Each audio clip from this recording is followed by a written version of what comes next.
वनसल्ली अला रसूलिहिल करीम अम्मा बाद फ़ौज़ बिल्लाहि मिनश शैतानिर रजीम बिस्मिल्लाहिर रहमानिर रहीम। सुपर डुपर बच्चों, अस्सलाम वालेकुम। आज हमने दो चैप्टर की रिवीजन जो है वो रखी हुई है। उसमें चैप्टर 5 है और चैप्टर 12 है। चैप्टर 5 की जो है एक्सरसाइज 5.3 करनी है। इसमें बाय चांस बाय लक पहले भी हम डिस्कस कर चुके हैं कि ये करनी सारी वेन डायग्राम से चाहिए थी, मगर क्योंकि उस पर सवाल पे लिखा नहीं हुआ इसलिए आपके पाकिस्तानियों के मज़े हो गए हैं।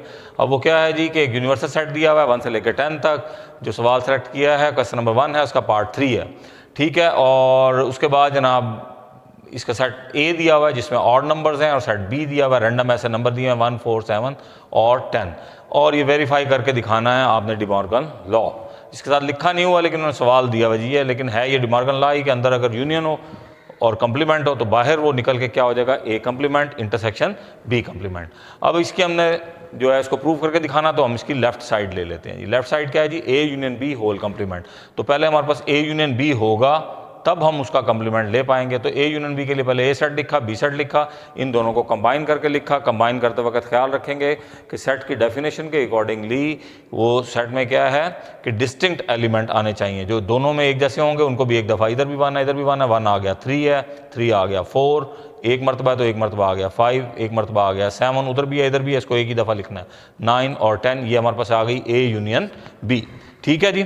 अच्छा, इसके बाद इस ए यूनियन बी को यूनिवर्सल सेट में से जो कि 1 से लेकर 10 तक है इसको माइनस कर देंगे तो कंप्लीमेंट निकल आएगा इसका ए यूनियन बी का होल कंप्लीमेंट। अब ये पूरी गिनती है, यहाँ से सिर्फ 2 और 6 जो है 2, 6 और 8 जो है वो गायब थे, जो कि किस में आ गए, A union B whole complement में। इसको हमने नंबर 1 से डिनोट करके और इधर लिख दिया। अब इसकी राइट हैंड साइड जो है वो जाहिर है यहाँ पे है ए कंप्लीमेंट इंटरसेक्शन बी कंप्लीमेंट, तो इन दोनों के कंप्लीमेंट पहले हमें अलग-अलग निकालने पड़ेंगे।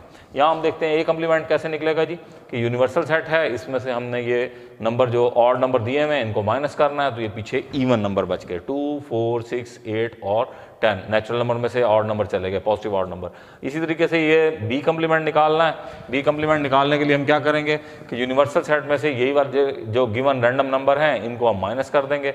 मसलन वहाँ पे इधर 1 है उधर भी 1 है, तो 2 उधर नहीं है, यहाँ आ गया 3 उधर नहीं है, इधर आ गया 5 उधर नहीं है, वो यहाँ आ गया। इसी तरीके से हमने इसको माइनस कर दिया तो बी कंप्लीमेंट हमारे पास, यानी यूनिवर्सल सेट में से ए बी सेट को हमने निकाल दिया तो हमारे पास ये बी कंप्लीमेंट आ गया। अच्छा जी, अब हमें इस ए कंप्लीमेंट का और बी कंप्लीमेंट का इंटरसेक्शन चाहिए था। तो ये ए कंप्लीमेंट हमारे पास दिया हुआ है, ये बी कंप्लीमेंट दिया हुआ है, तो इसका इंटरसेक्शन जब हम लेंगे तो हमें नज़र आता है जी कि इन दोनों सेटों में 2 कॉमन है और 6 कॉमन है, इसी तरीके से 8 कॉमन है। तो ये हमारे पास इसको हमने सेकंड वाले का नाम दे दिया, ठीक है जी। तो फर्स्ट और सेकंड दोनों एक ही हैं, वो भी 2, 6 और 8 था, ये भी 2, 6 और 8 है। Hence from 1 and 2 left hand side is equal to right hand side, और जो डिमॉर्गन लॉ था वो इसका वेरीफाई हो गया। अच्छा, अब अगला जो सवाल है उसमें उन्होंने लिख दिया है, क्या लिख दिया जी, क्वेश्चन नंबर 4 का थर्ड पार्ट। ये देखते हैं जी कि यूनिवर्सल सेट है 1 से लेकर 10 तक। इसी तरीके से ये ऑड नंबर दिए हुए हैं, कौन से जी, 1, 3, 5, 7, 9 तक ऑड नंबर हैं जी इसके अंदर, और उस तरफ जो है वो 2 रैंडम नंबर ऐसे लिखे हुए उन्होंने 2, 3, 4, 5 और 8, ठीक है। और इसने कहा जी then prove through Venn diagram A minus B का whole complement, A complement union B, ठीक है। तो ये एक जो पार्ट है मैंने आपके लिए सिलेक्ट किया, थर्ड पार्ट, क्योंकि ये डिमॉर्गन लॉ से रिलेटेड नहीं है, ये वैसे ही अलग से इन्होंने दिया हुआ इसको, इसीलिए मैंने आपके लिए कर दिया। अच्छा, अब इसकी लेफ्ट हैंड साइड हमने ली ए माइनस बी का होल कंप्लीमेंट, तो आपने पहले देखना है कि ए और बी का आपस में रिश्ता क्या है। ये जब भी हम वेन डायग्राम को डिस्कस करते हैं तो मैंने आपको बहुत वजाहत से पहले क्लास के अंदर ये बात बता दी हुई है, हम डिस्कस कर चुके हैं कि जनाब आपने पहले सेटों का आपस में रिलेशन देखना है जिनकी वेन डायग्राम बनानी है, कि आइदर दे आर डिसजॉइंट और ओवरलैपिंग, और एक सेट दूसरे का सबसेट है।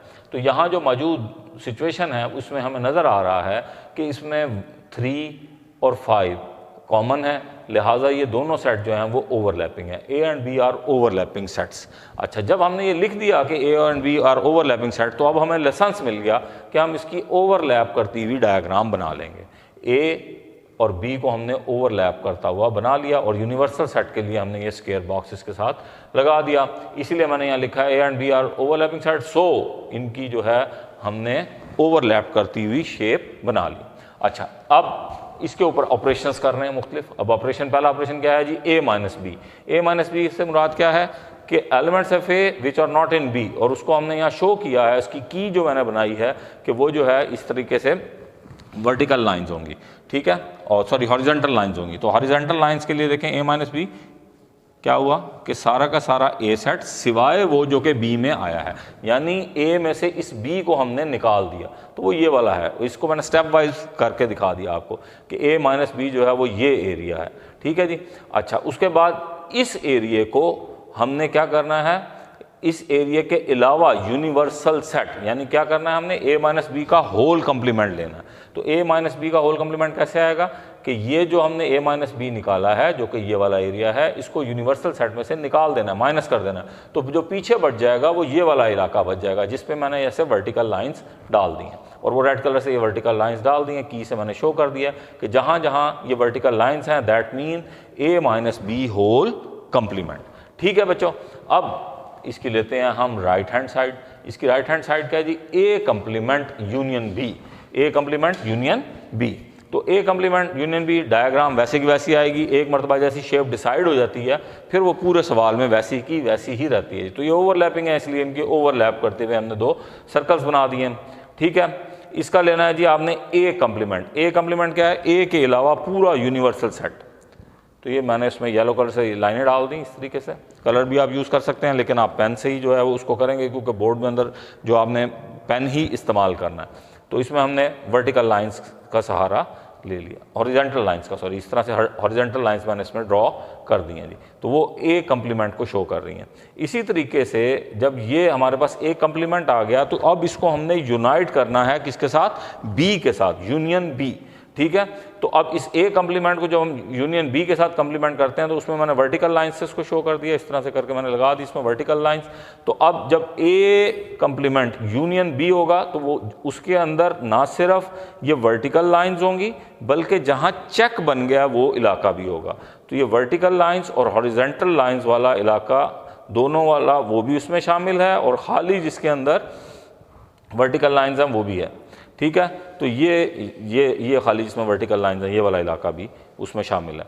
तो ये सेम एरिया शेड हुआ फिगर 1 में भी फिगर 2 में भी। तो हमने यहाँ कहा from the shaded part of both figures left hand side is equal to right hand side. तो ये एक्सरसाइज जो है 5.3 इसके बाकी के पार्ट्स जो स्मार्ट सिलेबस में शामिल हैं आपने उसकी बच्चों अच्छे अंदाज में प्रैक्टिस करनी है और ठीक अंदाज में इसको तैयार करना है। उसकी वजह यह है कि ये जब तक आप 5वां चैप्टर में से मैक्सिमम नंबर्स का पेपर जो है वो आपके स्मार्ट सिलेबस वो उसमें पेपर के अंदर पूछा जाता है, यानी सबसे ज़्यादा पोर्शन जो पूछा जाता है वो यही पूछा जाता है। अच्छा, इसके लिए अब आप क्या करेंगे कि जो आपको दिए हुए पेपर हैं 5 साल उसके अंदर से आपने तैयारी करनी है, ठीक है। तो इसके बाद हम चलेंगे आगे थ्योरम की तरफ। 12th चैप्टर का ये पहला थ्योरम है, ये बहुत इंपॉर्टेंट है इस हवाले से कि इसमें पहले भी ये जो है 12वें चैप्टर में बोर्ड में से जो है वो अक्सर थ्योरम आता था। अच्छा जी, तो थ्योरम की स्टेटमेंट पढ़ते हैं 12.1 की। ये कहता है जी the measure of central angle of a minor arc. अब माइनर आर्क आपको पता है कि ऐसी आर्क जो सेमी सर्कल से छोटी हो, और सेंट्रल एंगल जो एंगल जो है कहाँ बना हो, सेंटर पे बना हो सर्कल के। The measure of central angle of a minor arc of a circle is double. ये वाली जो माइनर आर्क के अंदर बनने वाला एंगल है ये डबल है। अच्छा जी, इस डबल किसका डबल है, that of the angle subtended by the corresponding major arc. Now this one is the major arc, ठीक है। ये मेजर आर्क के अंदर बनने वाला सरकम एंगल जो है ये सेंट्रल एंगल था, ये सरकम एंगल। सरकम एंगल कौन सा एंगल होता है, जो सरकमफेरेंस को टच करे, ठीक है। तो करस्पॉन्डिंग मेजर आर्क, ठीक है जी। तो ये थ्योरम की स्टेटमेंट थी कि the measure of central angle of the minor arc of a circle is double that of the angle subtended by the corresponding major arc, ठीक है जी। अब इसमें हम गिवन देखते हैं। मैंने बता तो दिया आपको गिवन क्या है जी कि यहाँ एंगल ये जो आर्क AC है, ये वाली आर्क AC, ठीक है, is an arc of the circle with the centre O, और वेयर एज ये जो एंगल O पे बन रहा है ये सेंट्रल एंगल है, और ये जो एंगल B पे बन रहा है ये सरकम एंगल है, ठीक है। हमने प्रूव करना है कि ये जो O पे बनने वाला एंगल है ये डबल है इस B पे बनने वाले एंगल से, यानी इसको आपने सिंगल साबित करना है और इसको आपने डबल साबित करके दिखाना है। तो इसके लिए हमने क्या किया कि बी को कंस्ट्रक्शन क्या है कि जॉइन बी विद ओ और उसको एक्सटेंड कर दिया आगे हमने डी तक, और हमने एंगल्स की नेमिंग कर दी, एंगल 1, एंगल 2, एंगल 3, एंगल 4। इससे पहले कि मैं इस थ्योरम को प्रूव करने जाऊं फर्दर आगे, चंद एक चीज़ें आपको पता होनी चाहिए कि जो एक्सटर्नल एंगल है किसी भी ट्राइंगल का, मसलन फर्ज किया कि जी ऐसे करके एक ट्राइंगल है, ठीक है, अब ये इसका एक्सटर्नल एंगल है, ठीक है। तो एक्सटर्नल एंगल जो है ये वाला एक्सटर्नल एंगल ये हमेशा बराबर होगा अंदर वाले नॉन एडजेसेंट इंटीरियर एंगल्स के सम के बराबर।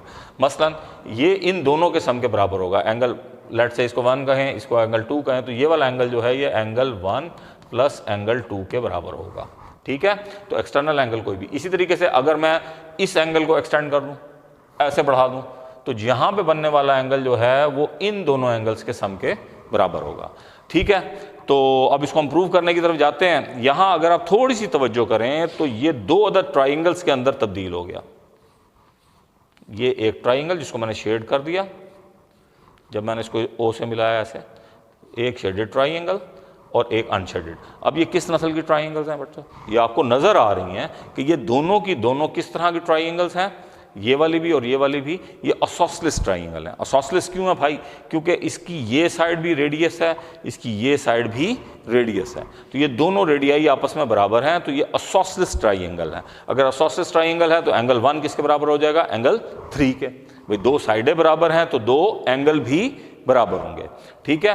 तो अब आपने यहाँ पे यही बात की कि जी एंगल 1 और एंगल 3 आपस में बराबर हैं। क्यों बराबर हैं? तो angle opposite to the equal sides of the triangle. अच्छा, उसके बाद आपको पता है कि ये जो एंगल 2 है, इसी तरीके से एंगल 2 जो है वो बराबर है एंगल 4 के। एंगल 2 बराबर है एंगल 4 के, क्योंकि ये भी रेडियस है, ये भी रेडियस है, ठीक है। अच्छा, इसी तरीके से वो कहता है जी ये जो एंगल 5, अब ये वाली बात उसने पकड़ ली कि जो एंगल 5 है ये बराबर है एंगल 3 प्लस एंगल 1 के, ठीक है। एंगल 3 प्लस एंगल 1 के एंगल 5 बराबर है, क्योंकि यहाँ देखें लिखा है साफ, आपकी बुक के अंदर भी लिखा है और आपको वैसे पता भी होना चाहिए कि ये जो है external angle is the sum of internal opposite angles, ठीक है जी।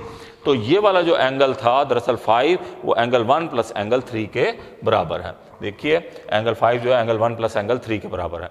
सिमिलरली आपको पता है कि ये जो एंगल 6 है ये एंगल 2 और 4 के बराबर होगा, इनके सम के। जैसे एंगल 5 जो है वो इसका एक्सटर्नल एंगल है, तो एंगल 6 जो है ये इस अनशेडेड ट्राइंगल का एक्सटर्नल एंगल है, ठीक है जी। तो एंगल 6 जो है वो क्या है? एंगल 2 प्लस एंगल 4 के। अच्छा, अब मूविंग ऑन फर्दर हम क्या करते हैं कि हमें ये तो पता लग गया कि एंगल 5 जो है वो 1 और 3 से का सम है, और ये भी पता लग गया कि 1 और 3 आपस में बराबर हैं। तो अब हम क्या करते हैं कि हम यहाँ एंगल 1 की जगह पे एंगल 3 पुट कर देते हैं। तो यानी क्या ये हम ट्रिक क्या कर रहे हैं? दरअसल ये कर रहे हैं कि हम इस एंगल को, एंगल 5 को इसका डबल साबित कर देते हैं एंगल 3 का, क्योंकि angle 3 plus angle 3 2 Maihar angle 3 आ गया। इसी तरीके से जो एंगल 6 है, ये जो एंगल 6 है ये इसको भी हमने ये देखें यहाँ पे एंगल 2 की जगह यहाँ एंगल 4 डाल दिया, क्योंकि हमें पता है कि एंगल 2 और एंगल 4 आपस में बराबर है। तो angle 2 Maihar angle 4 Maihar angle 4 2 Maihar angle 4 हो जाएगा, यानी एंगल 6 भी डबल साबित हो गया एंगल नंबर 4 का।